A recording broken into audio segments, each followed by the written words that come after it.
जय हिंद दोस्तों। इंडिया ने एक रिकॉर्ड ब्रेकिंग सक्सेस हासिल की है, हाईएस्ट रेमिटेंस एवर। ऐसा नहीं है कि इंडिया ने अपनी हिस्ट्री में अब तक का हाईएस्ट रेमिटेंस रिसीव किया हो। कंट्री वाइज भी इंडिया इस लिस्ट में सबसे ऊपर है। बट सवाल यह है, क्या इस रेमिटेंस की वजह से इंडिया के अंदर जो इकोनॉमिकल इंस्टेबिलिटीज हैं, क्या वो उससे कंट्रोल की जा सकती हैं, या ये एक इंडिकेशन है इंडिया के अंदर जिस तरीके की कंडीशन है, अनएम्प्लॉयमेंट है, इन्फ्लेशन है, जॉब अपॉर्चुनिटीज की कमी है, क्या ये उन चीजों को दिखाता है? 2022 में इंडिया ने 111 यूएस बिलियन डॉलर का रेमिटेंस रिसीव किया था। उसके बाद इंडिया फर्स्ट कंट्री बन गया था जिसने इस फिगर को रीच किया हो। उससे पहले किसी भी कंट्री ने इस फिगर को रीच नहीं किया था। आपको मैं ये बताऊं कि हम 2022 की बात क्यों कर रहे हैं, क्योंकि अब तो 2024 चल रहा है, हमें 2024 के बारे में बात करनी चाहिए। उससे पहले मैं आपको बता दूं कि रेमिटेंस होता क्या है, क्योंकि अगर आपको पता होगा रेमिटेंस क्या है तो आप इजीली कनेक्ट कर पाओगे।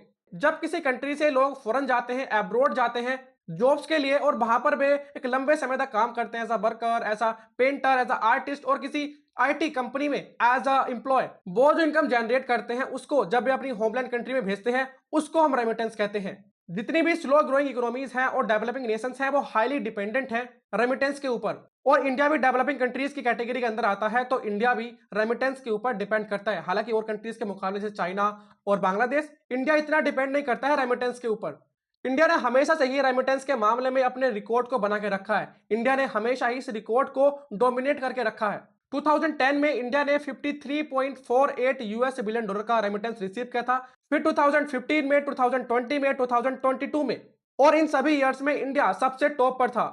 हम 2022 की बात इसलिए कर रहे हैं क्योंकि इंडिया 2022 में एक ऐसा कंट्री बना था जिसने 100 यूएस बिलियन डॉलर के रेमिटेंस को भी क्रॉस कर दिया था, और इंडिया ने रिसीव किया था 111 US billion dollar as a remittance in 2022।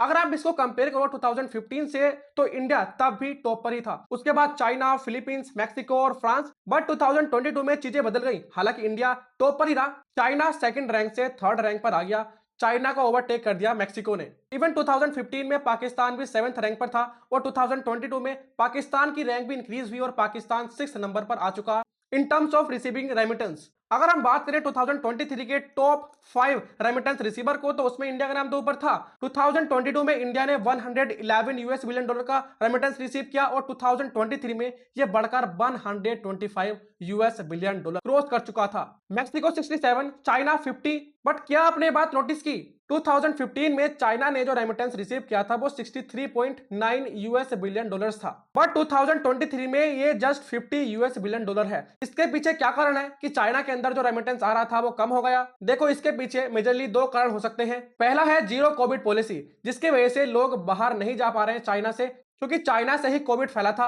और चाइना अब ये नहीं चाहता कि कोविड और ज्यादा फैले और उसकी इकोनॉमी और डिक्लाइन करे।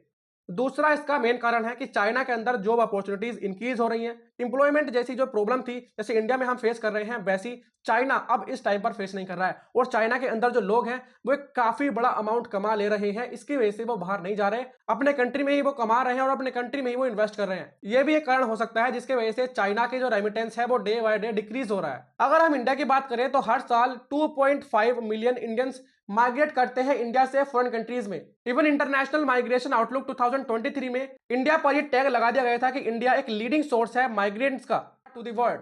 देखो, यूं ही कोई अपने देश को छोड़कर बाहर काम करने नहीं जाता, उसके पीछे बहुत सारे कारण होते हैं, और ये इंटरनेशनल माइग्रेशन आउटलुक का काम यही होता है कि ये इन चैलेंजेस के ऊपर लाइट डाले, बताए कि क्या आज के समय लोग फेस कर रहे हैं, क्यों एक जगह से लोग दूसरी जगह जा रहे हैं पैसा कमाने के लिए। साउथ एशिया एक ऐसा रीजन है जो एक लीडिंग सोर्स है जहां से वर्ल्ड में मोस्ट ऑफ द माइग्रेंट्स जाते हैं। इसके पीछे बहुत सारे कारण हैं, जैसे अनएम्प्लॉयमेंट, जॉब अपॉर्चुनिटीज की कमी होना, इन्फ्लेशन, डेब्ट, और भी बहुत सारे। इवन इंडिया में भी जो 83% लोग जॉबलेस हैं वो यूथ हैं। इंडिया के जो नौजवान हैं उनमें से 83% जॉबलेस हैं, और इन्हीं जॉब अपॉर्चुनिटीज की कमी से, अनएम्प्लॉयमेंट की कमी से इंडिया के 2.5 मिलियन लोग हर साल एब्रॉड जाते हैं। ऐसा नहीं है कि इंडिया के लोग जाते हैं, बल्कि इजिप्ट, बांग्लादेश, इथोपिया, पाकिस्तान, बहुत सारे कंट्रीज ऐसे हैं जिनके लोग बाहर जाते हैं, वहां से इनकम जनरेट करते हैं और बाद में अपनी फैमिलीज तक पहुंचाते हैं अपने होमलैंड कंट्री में। माइग्रेंट्स जो इनकम के लिए जाते हैं अब्रोड, वो दो तरीके होते हैं। पहला माइग्रेंट वर्कर्स, और दूसरे जो आईटी कंपनीज में एम्प्लॉय होते हैं। जितने भी माइग्रेंट वर्कर्स हैं उनके कॉमन डेस्टिनेशन है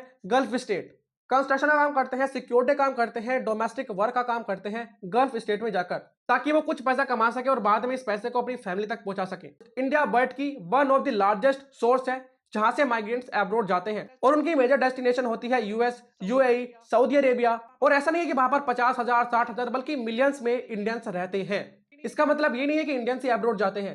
इंडिया भी ग्लोबली 13th रैंक पर आता है, जिसे इंटरनेशनल माइग्रेंट्स एक बेहतर डेस्टिनेशन मानते हैं, जहां पर जाकर वो अपनी लाइफ को इजीली जी सकते हैं। इंडिया जो हर साल बढ़ता रेमिटेंस रिसीव कर रहा है, वो इस बात से पर्दा हटा रहा है कि इंडिया में 83% यूथ जॉबलेस है। हाँ, ये बात अच्छी है कि एब्रोड से पैसा इंडिया में आ रहा है। आपका इस बारे में क्या ओपिनियन है? क्या बढ़ता हुआ रेमिटेंस इंडिया के लिए एक अच्छी बात है, या सच में ये इंडिया के लिए कर्ज है, इंडिया की जो यूथ है उनके लिए कर्ज है?